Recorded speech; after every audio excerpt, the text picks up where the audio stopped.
This is not Anne Boleyn.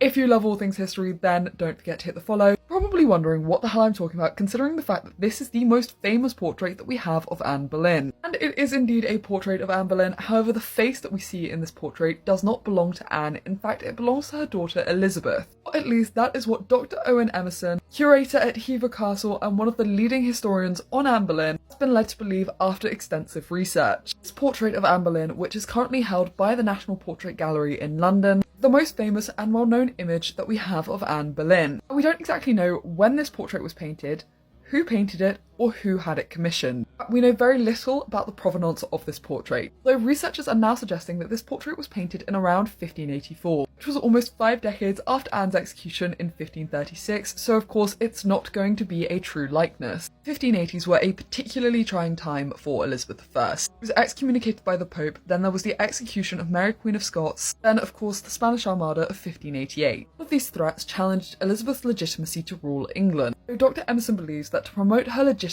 as Queen of England, Elizabeth turned to the past. Comparing the Anne Boleyn portrait to this one of Elizabeth I, honestly, the resemblance is uncanny. It is well documented that Elizabeth bore a striking resemblance to her mother, Anne Boleyn. When you also compare the Anne Boleyn portrait to this medallion, which was created in 1534 to celebrate Anne's second pregnancy, it is the only surviving contemporary image that we have of Anne. I'm strongly inclined to agree that when you look at this portrait, it is the face of Elizabeth I that we see. I hope you enjoyed this video. I will see you next time.